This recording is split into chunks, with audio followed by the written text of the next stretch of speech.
Hey everybody, I'm Josh Olson. This is my YouTube channel, Conversation With. Today's guest has worked for companies such as ESPN, Disney Fairytale Weddings.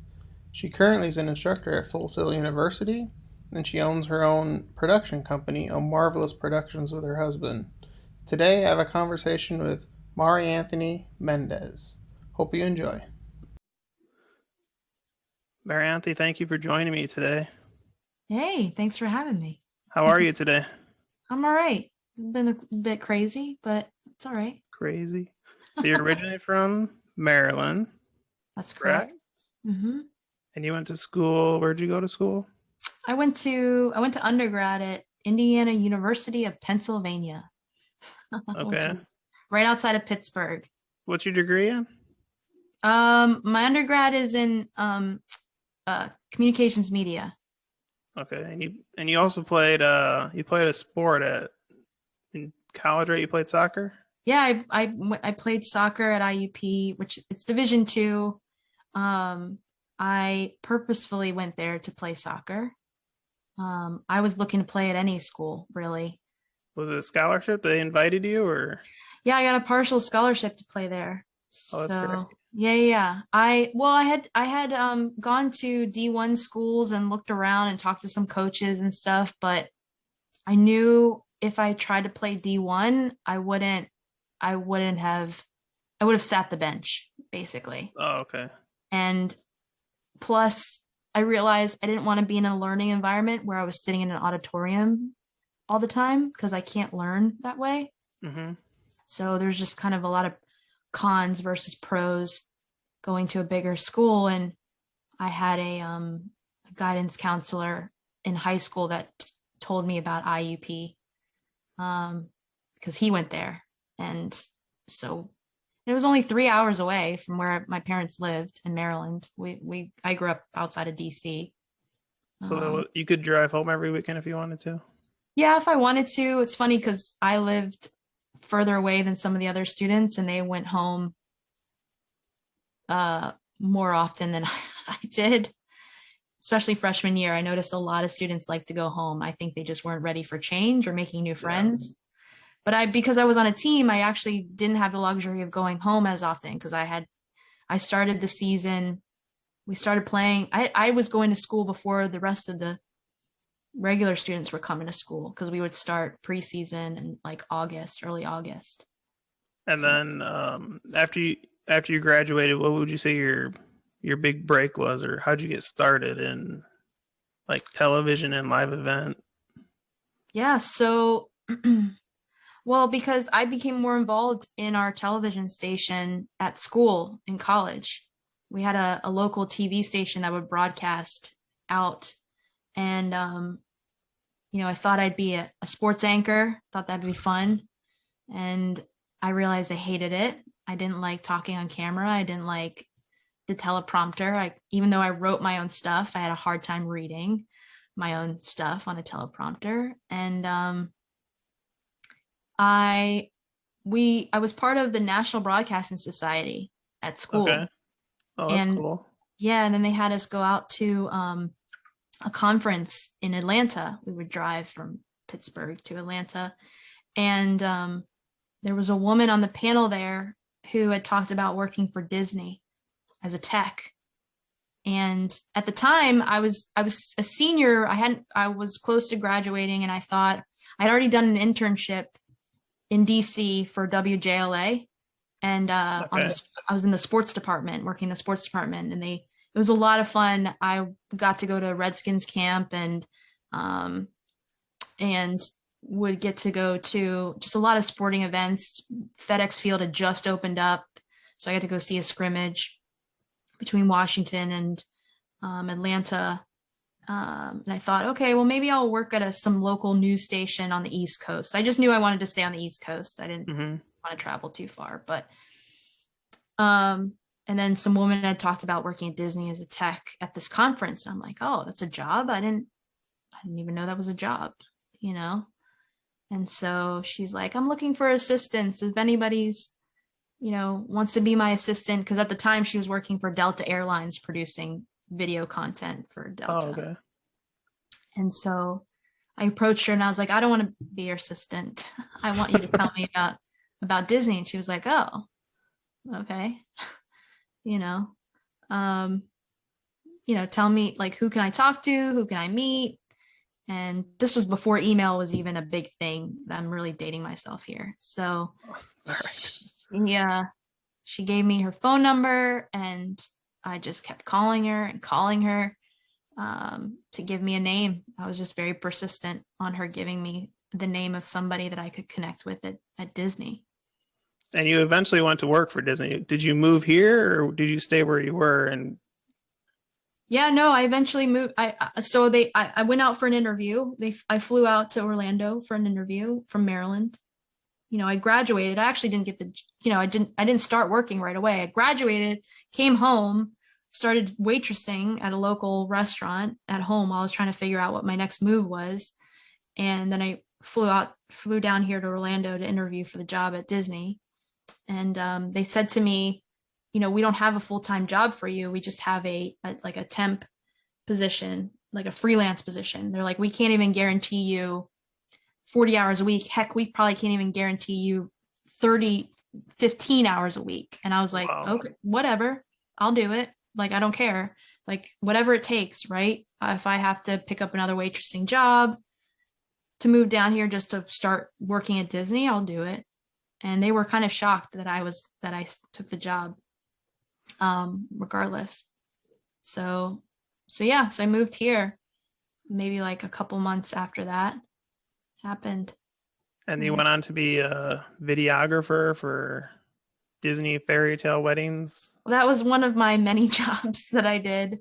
Yeah, I started working for Disney Event Group, right? And so kind of like calling it being an in-house roadie. So we have all the big businesses and corporations that like to come to Disney, right, to do all their conferences and whatnot, like Coca-Cola, Amway, Procter and Gamble, Domino's Pizza. I saw the freshest Domino's pizza I'd ever had because they had a pizza making competition one time during a conference. That was fun. But yeah, I was doing that. I was part of the video crew team, setting up. I even had to get my CDL license. Like, I was a truck driver. Mm-hmm. Oh, wow. Yeah, Disney made us all get our CDL license. They paid for it. The only pushback was, well, this affects my personal driving now, right? So anytime I get pulled over, it's double the fine, double the points. Exactly, yeah. So, and sure enough, I got pulled over one time, and the cop was like, "You're a truck driver?" And I'm like, yeah. So how big of a difference is it from like what you see on Disney Plus to reality? Like is it exactly what you see on Disney Plus, or is it? Are you talking about for the weddings? Yeah, for the weddings. No, it is not anything like you see on Disney Plus. It is more emphasized for that show. They go above and beyond doing things that most brides are not doing at Disney. But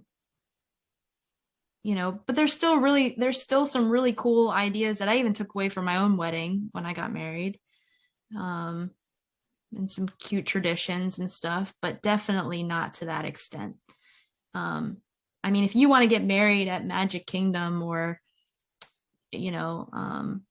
any park for that matter, you have to wait till the park closes, or you're getting up.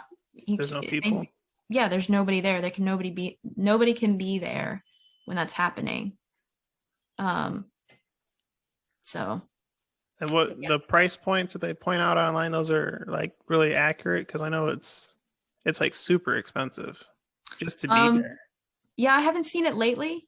To be honest, I don't know if it's the same. I mean, we're talking about the last time I worked there was probably like almost 20 years ago. Oh wow, okay. And then after Disney, you went back up north, correct, to ESPN? Yeah, I transferred. I transferred within the company, right? Because we know that Disney owns ESPN, ABC, and so when you're part of a conglomerate like that, right, you can now have access to, you can have access to the portal, right, where all the jobs are in the portal. And so I stumbled on a job at ESPN up in Bristol, and I applied for it. I figured I was doing something similar, but in a studio setting, Mm-hmm. where I was setting up gear and then running a show. Because that's pretty much what we were doing for the corporate stuff. And yeah, I applied and they flew me out. Actually, ESPN flew me out there for the interview. They paid for my expenses, and it was the first time I did a panel interview, right? Oh, Where you wow. have multiple people interviewing you.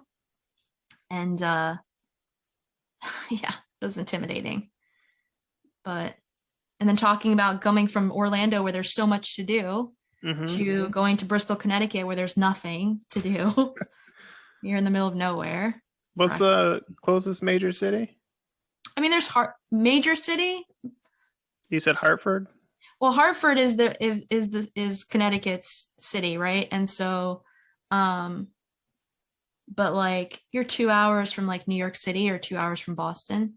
Oh, okay. That's not It's bad. it's not bad. I mean, listen, we've made midnight runs to New York City for fun. Okay. Listen, anything we could do to just get out of town and have some fun. But you were okay with like going from Maryland to Orlando and back to Bristol? Yeah, I mean, wherever my life was taking me and my career was taking me, I was up for it. It was hey, ESPN, sweet. Like I didn't know anybody that worked for ESPN, and I didn't know what to expect. And I know you work on many shows, but what was your favorite show at ESPN to work on? Um, I I TD'd for College Football Live towards the end of my time there, and I just love college football in general. It's always been fun to watch the energy of that. And so, I mean, granted, I don't watch as much sports as I did before, but I just I enjoyed watching that. I enjoyed being on that show. I've been on like Sports Center and Mike and Mike and OTL and some of those big hitters too, but they can be stressful, especially it depends on who you're working with behind the scenes. It's we always say we're making television for executives. We're not making television for the average person, because anytime there was a mistake, I mean, It was on you.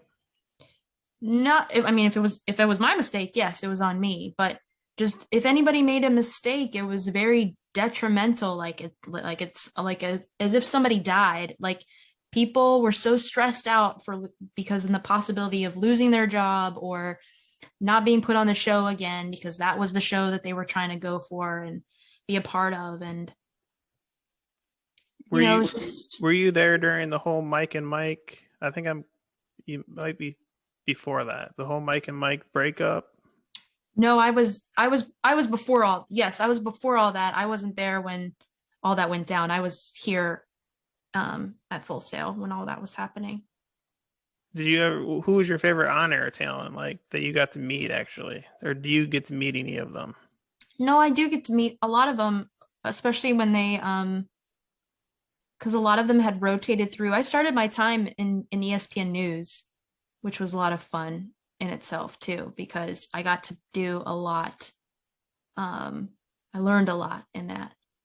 Yeah. And so a lot of technical stuff, because nobody's watching news. So why ESPN News? So they let us do whatever we wanted, right? Not, I mean, to an extent, but and so a lot of the talent would rotate through and have to do like some type of ESPN News segment at some point. Who did I I mean, they're all been great, other than obviously some of the big ways. Bucci Gross is funny. I love him. He's very nice. Oh, Butcher Gross? Mm-hmm. How about who was doing OTL at the time? It was an older guy. He just retired a few years ago. is it, was it Dan Levy? What's his name? Oh my gosh, it's been so long and I don't really. Oh, you don't remember? Let me look it up. Can I look it up? Yeah, you can look it up. I don't even remember. It's been so long. Yeah, he's retired though. Oh my gosh. Sorry, you're gonna have to probably fix this. Who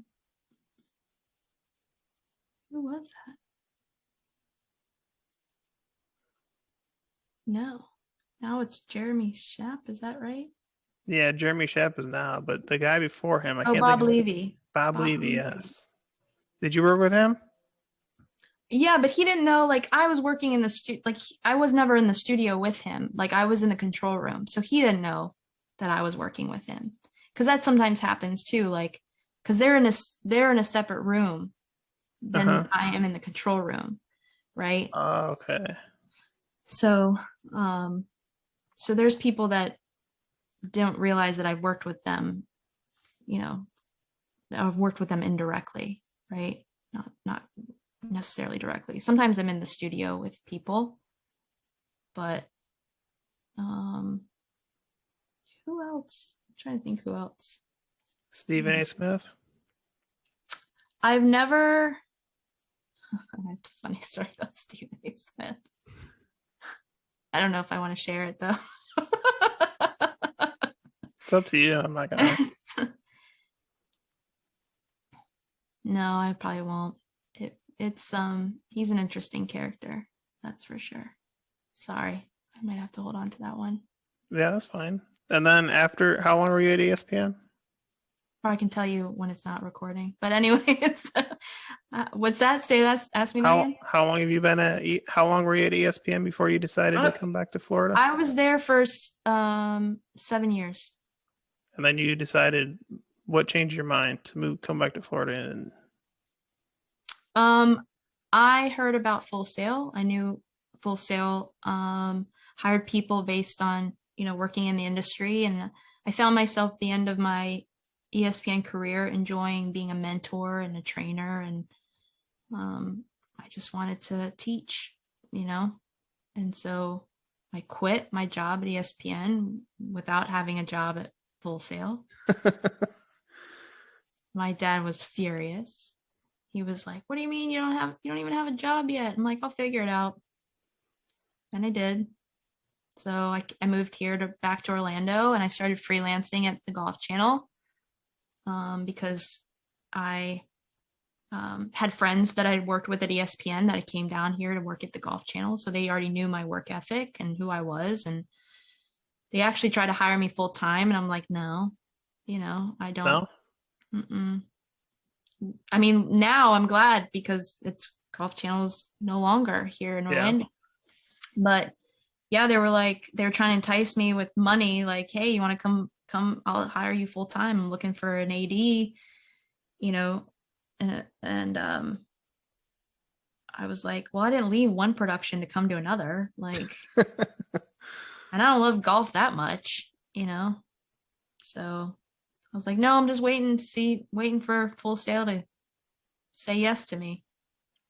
how long did that take? How long was the process? A couple months because I showed up and the person that I had interviewed with when I was in Connecticut, when I was trying to talk to somebody at Full Sail, I called him when I showed up here and I said, "Hey, I live in Orlando now. Can I come talk to you?" And he was like, "What?" And I'm like, "Yeah, I just want to come. Can I just come talk to you?" So I go to see him in his office and he's like, "Well, you're in luck. The person that I offered a lab specialist position to no longer wants it. Do you want it?" And I'm like, "Yeah, I'll take it." It was a huge pay cut, but I didn't care Yeah. because I knew that I would build it back, which And I have. and then you eventually started your own business. Yeah, so I started after, what's great about working for Full Sail is they encourage us to do stuff on the outside because not only does it help, teach our students what's going on, but offers jobs to students too, right? So Yeah. Um, Absolutely. so we just started a small production company, my husband and I, and so we do like just video production for small businesses. We started doing slow motion video booths for events, and now we're live streaming weddings. So that's been keeping us really busy because of COVID and everything. And you So, live stream them on like YouTube or? yep, through YouTube, unlisted. So it's kind of like a private link.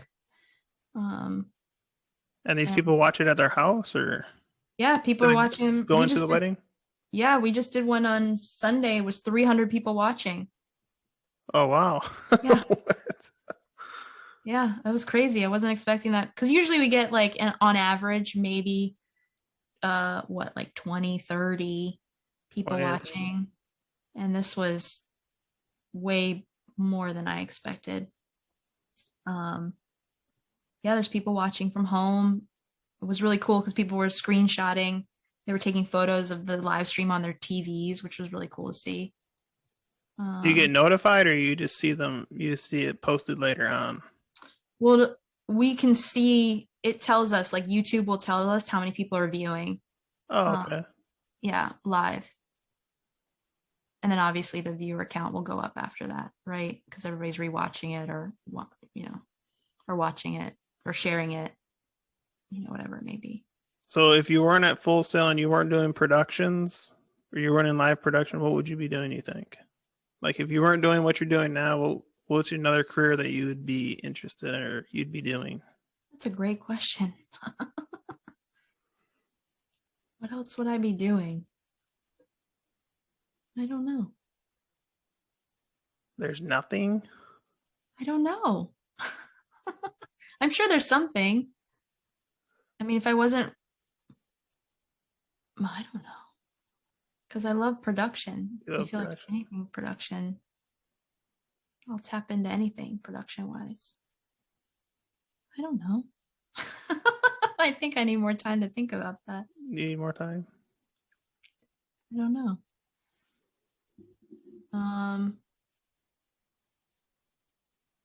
Yeah, I don't know. I've always wanted to work in production. You know, if I had known about being a page for, NBC, Mm-hmm. I would have done that because I love SNL and I have Oh, always yeah. wanted to work on behind the scenes for That would be SNL. fun. Yeah. Are